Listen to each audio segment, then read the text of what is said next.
Okay, let me share my screen, or attempt to share my screen.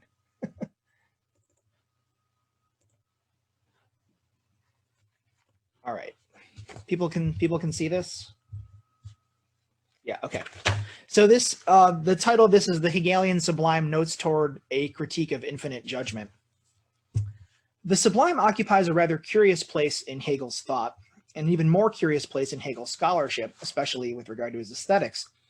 The sublime comes up not once in Robert Wick's book-length study of Hegel's aesthetics, Hegel's theory of aesthetic judgment, nor for that matter in Wick's briefer overview of Hegel's aesthetics in Frederick Beiser's Cambridge Companion to Hegel. The sublime is also entirely absent from the chapter that Kai Hammermeister devotes to Hegel's aesthetics in his otherwise thorough book, The German Aesthetic Tradition. Even in a book seemingly dedicated to the topic, Kirk Pillow's Sublime Understanding, Aesthetic Reflection in Kant and Hegel, actual discussion of the Hegelian sublime remains rather scant.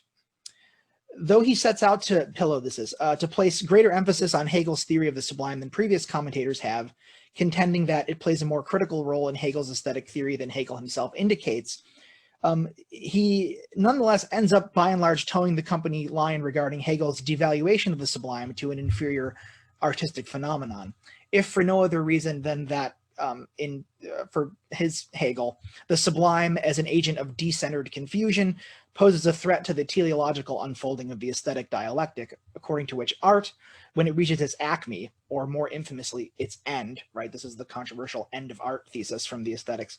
When art reaches its acme or end, it achieves, this is Pillow, quote, the reconciliation of concept and sensuous externality that makes it a harbinger of the conciliatory potential of philosophy, end quote, right? So the end of art is when philosophy comes in.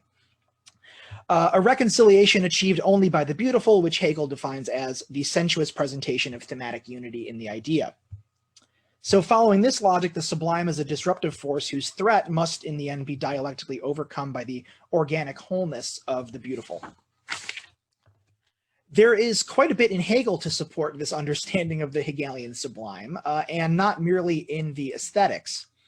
As Yirmiyahu Yovel reminds us in his extended discussion of Hegel's treatment of the sublime in the second volume of the Lectures on the Philosophy of Religion, this is in Yovel's book, Dark Riddle, Hegel, Nietzsche, and the Jews.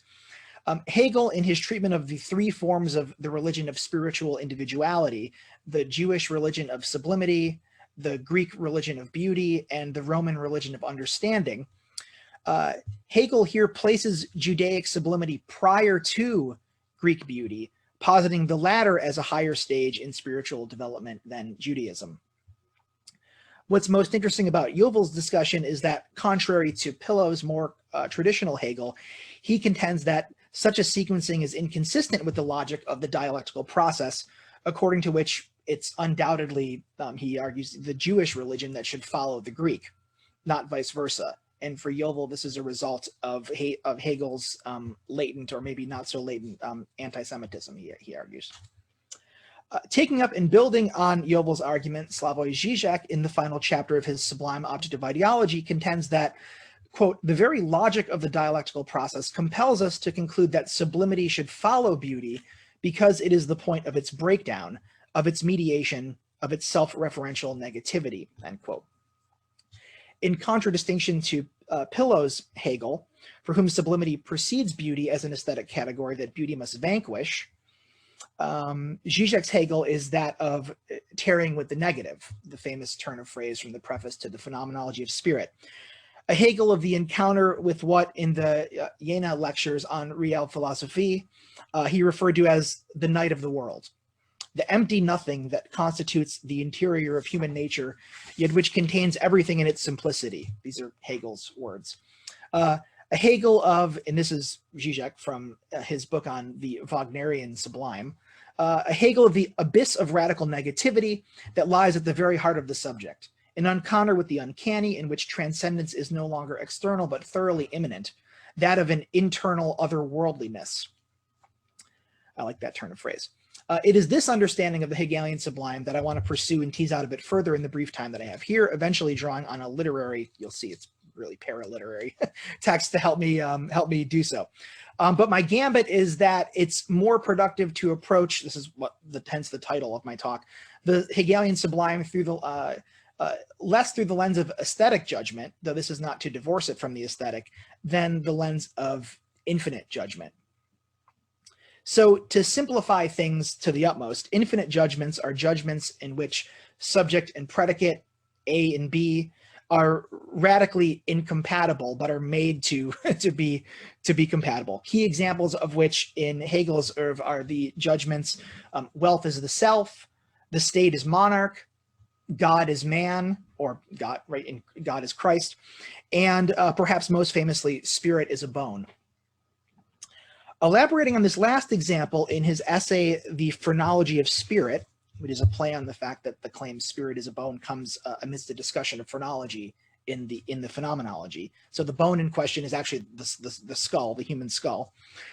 In his essay, The Phrenology of Spirit, Mladen Dolar explains that what makes the assertion spirit is a bone in infinite judgment is its rendering commensurate two entities which are utterly incommensurable.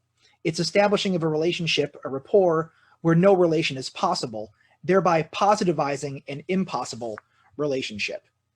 To quote Dolar at length, the self-conscious subject of reason could not find itself in anything positive, but this bit of the contingent immediate being represented by the bone demonstrates precisely the fact that the impossibility of finding itself is the subject.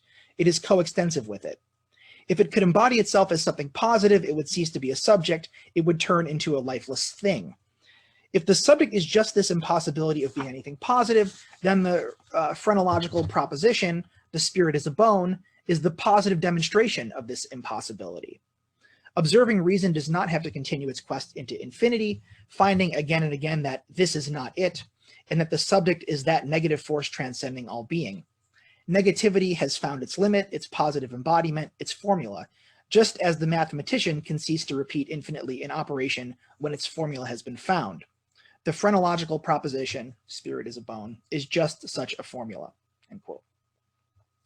So in the infinite judgment, two entities, while being incommensurable and fixed in a radical non-relationship, are nevertheless correlated, equated.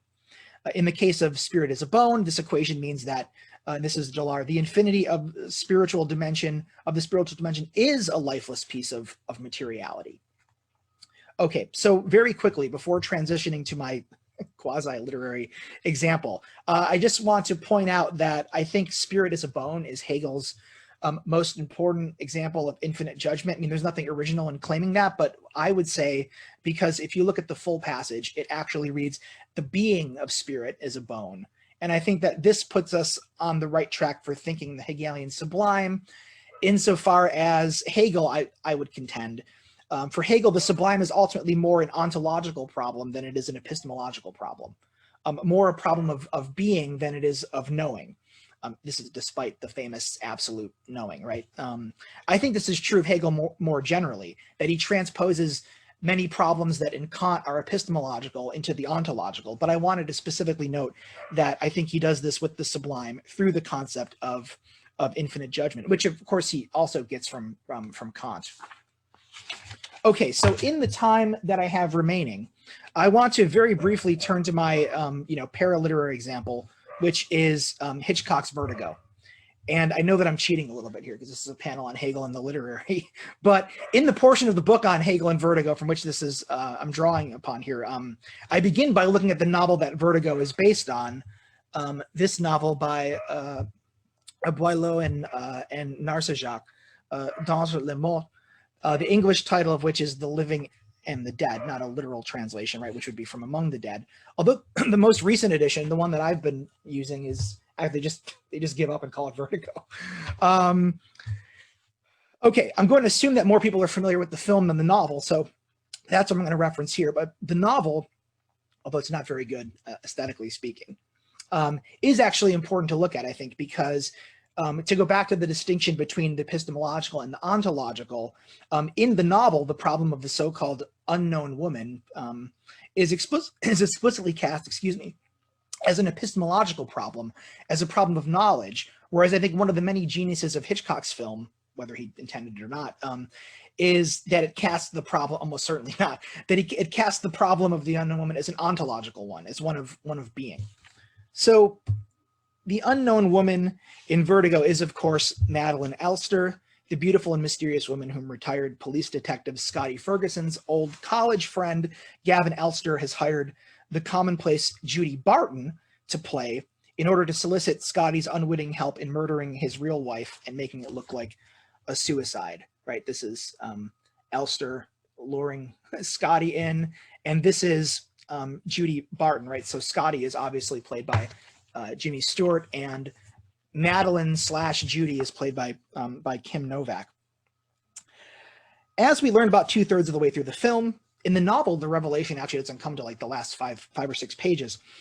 We learn that Madeline doesn't really exist. Elster's wife really existed, of course, but neither we nor Scotty ever meet her. Same goes for the novel.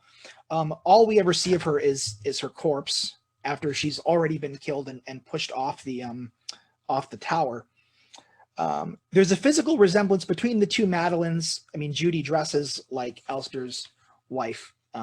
You can see it in the shot where she's looking at the portrait of Carlotta Valdez. They're wearing the same uniform, more or less.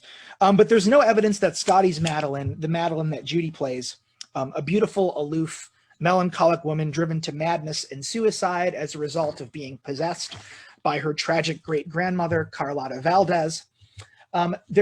There's no evidence that Scotty's Madeline is what Elster's Madeline was actually like. In fact, in the novel, they make it far more explicit that all the Carlotta Valdez stuff was conjured up for the sole purpose of making Scotty's Madeline all the more mysterious and sublime. Anyway, the simple point that I want to make is that the character of Madeline provides, I think, a perfect illustration of Hegel's infinite judgment, the formulaic articulation of which, in line with spirit is a bone or God is man, would be Judy is Madeline. Here's the sort of visual representation of that. An example of woman as thing, if ever there was one, thing in the Hegelo-Lacanian sense here of das Ding, right? The sublime Madeline is the quotidian Judy. As thing, as idea, Madeline has no positive existence beyond the phenomenal or beyond the realm of appearance. To invoke Zizek's more comedic formulation of the infinite judgment involved here. Although it's interesting, he doesn't make this connection. What I'm really trying to do here is sort of build on and push his reading a little bit further. But Zizek's comedic formulation of the infinite judgment that's involved here, which is a variation on the famous Marx Brothers line, is this woman, Judy, looks like Madeline and acts like Madeline, but this should not deceive you. She is Madeline. And I think this is why Zizek is correct to consider Vertigo, he calls it the ultimate anti-Platonic film, because, this is a quote, the murderous fury that seizes Scotty when he finally discovers that Judy, whom he tried to make into Madeline, is the woman he knew as Madeline, is the fury of the deceived Platonist when he perceives that the original he wants to remake in a perfect copy is already in itself a copy. The shock here is not that the original turns out to be merely a copy, but that what we took to be the copy turns out to be the original. I just want to cite one more passage here, which is from an essay of his titled Vertigo, the Drama of a Deceived Platonist.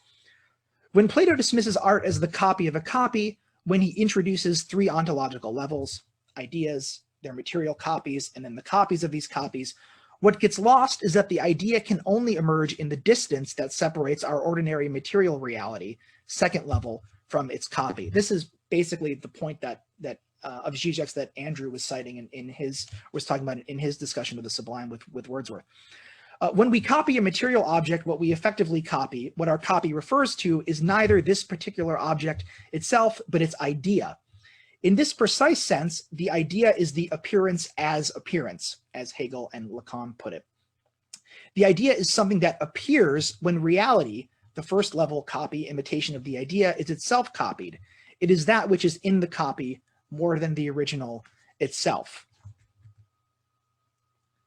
And so the lesson here is that the sublime object is not merely representation of the idea, it is the idea. And so one last quote from Zizek: the absolute appears as such in the very domain of appearances, in those sublime moments when a supersensible dimension shines through in our ordinary reality. Okay, so I should probably stop because I'm out of time, but I just want to, quickly say that this version of the Sublime as infinite judgment, although Hegel doesn't entirely connect them himself, this is not entirely absent from the Aesthetics. And so there are all kinds of passages in the Aesthetics, the first volume, that you can find that support this interpretation or this approach to the Sublime. So I'll stop there.